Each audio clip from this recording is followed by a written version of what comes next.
has the keys right now? And what is the system deciding who gets to participate? They told us power came from data. It doesn't. Power comes from who decides what the data means. For years, we were taught to fear surveillance, cameras, phones, databases, tracking. But surveillance alone doesn't rule anything. Raw data is chaotic, it's noisy, and it overwhelms human decision makers. What actually changes the world is interpretation at scale. And that's where Palantir enters the story. Palantir does not collect your data. Governments already do that. Corporations already do that. Intelligence agencies already did that long before smartphones even existed. What Palantir does is far more consequential. It connects, prioritizes, and predicts. It turns fragmented information into the single operational picture, a living model that doesn't just describe reality, but quietly suggests what should happen next. That's the difference between information and control. Before Palantir, agencies like the Central Intelligence Agency, the National Security Agency, the Department of Defense, and the Federal Bureau of Investigation were drowning in disconnected streams of data. Financial records, communications, metadata, travel logs, health records, supply chains, border data, law enforcement reports. They had information. They did not have unified perception. Palantir changed that. With platforms like Gotham and Foundry, Palantir fused these streams into one shared reality. Not a report, not a spreadsheet, but a dynamic system capable of ranking threats, assigning risks, allocating resources, and modeling future outcomes. This is where oversight quietly became pre-decision. The system doesn't say, do this. It says, based on everything we see, this is the optimal path. Humans still sign off, but the frame is already built. This matters when we talk about digital ID. Digital ID is not dangerous because it identifies you. Identification has existed forever. The danger begins when identity becomes contextual and conditional. A digital ID only becomes powerful when it is fused with behavior, financial behavior, health status, travel history, employment, social networks, energy use, and your online speech. Palantir doesn't issue digital IDs. It makes them unusable for governance. Without systems like Palantir, a digital ID is just a card or a number. With Palantir style analytics, that ID becomes a real-time compliance file, a living record that updates as you move, spend, speak, travel, and even interact. You stop being a person in the system and you become a profile in motion. Now add central bank digital currencies, CBDCs. They do not require Palantir to exist, but they require Palantir-type systems to function at scale. CBDCs depend on risk scoring, transaction patterns analysis, behavioral modeling, fraud prediction, sanctions enforcement, and conditional permissions. This is not about tracking money. Banks already do that. This is about programmable consequence. When access to money becomes conditional, based on risk, compliance, policy, or behavior, the system deciding what qualifies as risky becomes sovereign. Palantir sits exactly at that decision layer. We saw the proof phase during the pandemic. This isn't speculation. During COVID, governments didn't just need data. They needed logistics, hospital capacity modeling, supply chain coordination, vaccine distribution, workforce allocation, policy impact simulation. Palantir systems were used by health agencies and government partners to predict shortages, optimize distribution, and coordinate resources across entire populations. The public saw emergency response. What was quietly built was a population scale management template. And once a system works in crisis, it never goes back in the box. Now let's talk about who built this. Palantir did not emerge randomly from Silicon Valley. It came from a very specific ecosystem where intelligence, finance, and technology already overlapped.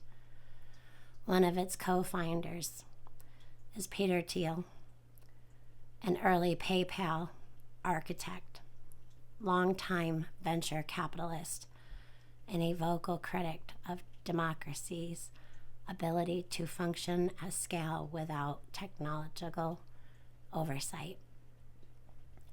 Thiel has openly argued that centralized systems are necessary to manage what he sees as a human chaos. That worldview is embedded in Palantir's design. This was never neutral software.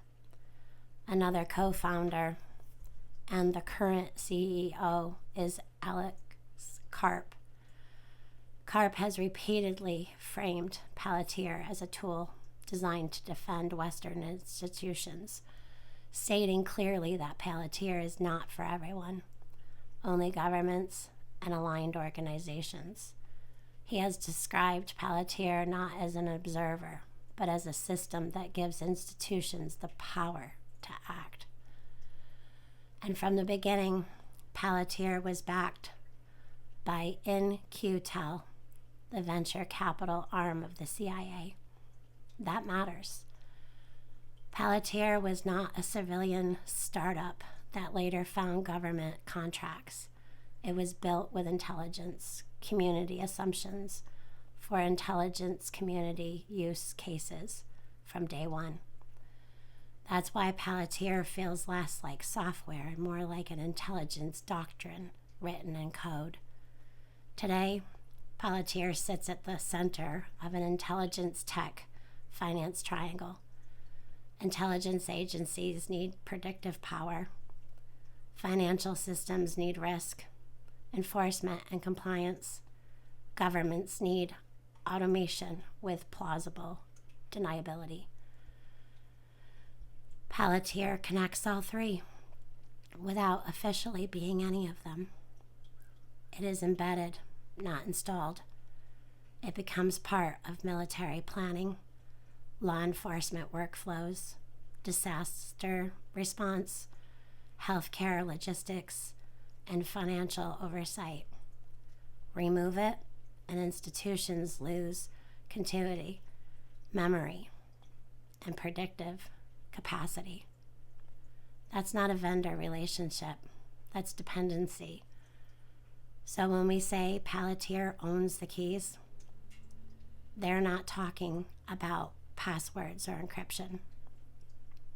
The real keys are ontology, how humans are categorized, priority, who needs matters first, visibility, who is flagged and who remains unseen, prediction, what behavior is assumed next, normalization, what is considered acceptable participation in society. Control those, and you don't need to issue orders. The system just does it for you. The Bible warned us this pattern long before computers existed. For there is nothing hidden that will be disclosed, and nothing concealed that will not be brought to light. That's in Luke 8:17. They caused all, both small and great, rich and poor, free and slave, to receive a mark, so that no one may buy or sell unless he has the mark. That's in Revelation 13:16 through 17. The warning isn't about chips or brands. It's about permission-based existence, systems where participation itself becomes conditional. Technology isn't evil, but centralized perception is dangerous, because the most powerful systems don't announce themselves. They quietly become necessary. Palantir doesn't rule the world. It simply teaches the world how to rule itself through models, predictions, and permissions. And once reality runs on those rails, the destination is no longer a debate. So if you're waiting for the day control announces itself, you'll miss it. Because it doesn't arrive with soldiers. It arrives with dashboards, with permissions, with recommended actions, with systems that say, this is for your safety. And one day, you wake up and realize you didn't lose freedom in a moment. You outsourced it in pieces, not to a dictator, not to a law, but to a system that quietly decided what you are, who you are, what you're worth, and whether you're allowed to participate. The Bible warned us this wouldn't look violent. It would look reasonable. So the question isn't whether these systems exist. They do. The question is whether you still have the discernment to recognize when convenience becomes compliance and when truth is being replaced by prediction. Because once a system decides for you, repentance, choice, and conscience all become friction. And friction is always the first thing an efficient system removes. The most dangerous systems don't force obedience.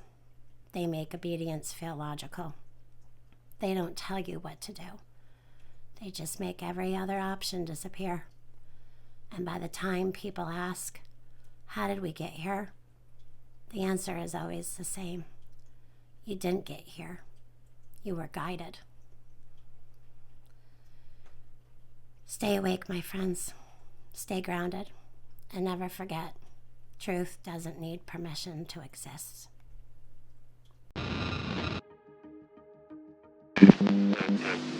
Do you know who Palantir is? I do.